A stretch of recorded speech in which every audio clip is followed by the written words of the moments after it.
Welcome back into the Sports Source. This segment brought to you by Elkmont Station. Looking for a new place to try out this holiday season? Stop into Elkmont Station right off Campbell Station Road in West Knoxville. Craft food and drink that cannot be matched in East Tennessee. They're just such an eclectic menu. It's fun. It's great. And then a warm, festive atmosphere as well. ElkmontStationKnox.com is where you can learn more about this fine restaurant. But if you're a fan of scrambled jakes, then you will most likely like Elkmont Station as well. Different menu, but the same quality, the same local food, straight from the farms, and craft food and drink. They do a great job. Elkmont Station, check them out this week. All right, back with Mark Pancratz. Tennessee's ranked number 12 in the AP Top 25. Kentucky's ranked number 14. That is it for the SEC. 2 ranked teams. When you look at Ken Pomeroy's rankings, and in basketball, everybody from coaches to ESPN folks, everybody looks at Pomeroy's rankings and Pomeroy's numbers. Here's his projection. He has the SEC looking a little stronger than the AP Human Poll. He's got Auburn and Alabama and Tennessee all in the top 10. His projection for the end of the season, his computer kicks it out that Tennessee, Auburn, and Alabama will wind up 13-5. Kentucky 12-6, A&M 12-6, Florida 10-8. Obviously, that's computer ranking, but it does tell you, in the computer's view, those are the 6 best teams. My question: who's got it right? Do the human voters have it right that the SEC just isn't as strong as people would have hoped, or is the computer more correct that no, it's a pretty good league right now? I think it's a pretty good league. I mean, the power of the coaches, and then you got a lot of talent in there that are playing high-level schedules. So I think the league is better than they're getting publicity for nationwide.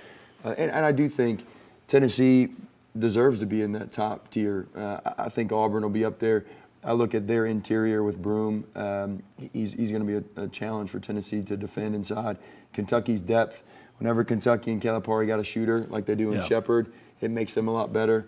So I think the league is a lot more challenging than the nation would give. Alabama lost to Creighton last night. North Carolina, Kentucky beat North Carolina. That was a neutral site. They weren't having to play at Chapel Hill, but you're right, you do have some other teams that are starting to step out. Clearly, though, of all the schedules, Tennessee's is ranked the highest of any of the SEC teams. So in your opinion, you'll put them in the mix, but let me ask you, if you had to name a favorite, one favorite, let's say I give you $100, and I say, go to Las Vegas and put this down on somebody. Who are you putting it on? Tennessee. I think Tennessee could win the SEC. And if you ask any coaching staff, any of them, who do you least like to play against? It's Tennessee. No one wants to play against that physicality. No one wants to play against that depth.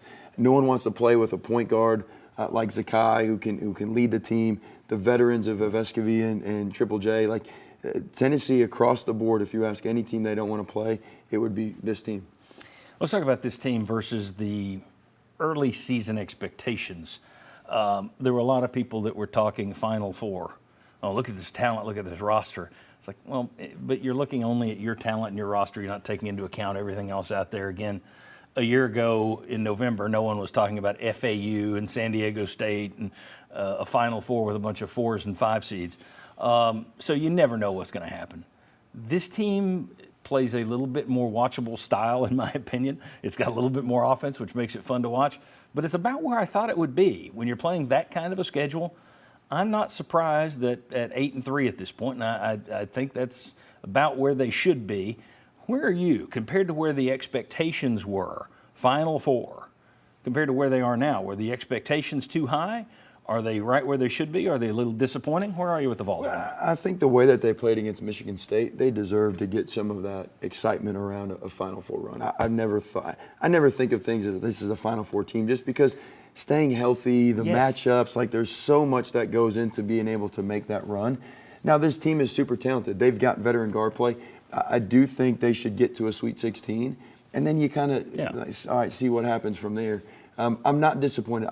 I thought of the 3 games, Purdue, Kansas, and North Carolina, I thought we'd get one of them. I thought we'd win one of those games. We didn't, but it's still not a disappointment for me. I think this team, you look at Kentucky, who just beat North Carolina last night, lost to North Carolina Wilmington a couple weeks ago. Tennessee's not losing games that they should be winning. Right. And that's a testament to a good basketball team and a good coaching staff. And they played a team that's tougher than North Carolina Wilmington last night at NC State. They played them on a neutral site. It's a late night start. NC State gave you all they had. They kept coming close, kept hanging around. And you still fended them off. To me, that was a good win. And I just think that sometimes, everybody says, well, this is a Final Four team. Well, there are about 30 fan bases thinking they're a Final Four team. It's more than just 4. The idea of saying we are this is kind of ridiculous when you take into consideration everything else that goes into it. Because of those 30 teams that think they're Final Four, there's always a couple. And last year there were 4 who aren't even on that list who make the Final Four. So I think anybody who's disappointed in where this team is coming out of its non-conference schedule is their expectations were too high going in. Mark, we will see you back here in a couple weeks. I hope you have a great Christmas, my friend. Thank you very much for joining us. All right. When we come back, let's switch it on over and talk some football. Let's do some bowl preps. We got some VFLs. 2.5 VFLs will join us. I'll explain that on the other side. We'll talk about what makes a good bowl performance. That's next. Coming back on the Sports Zone.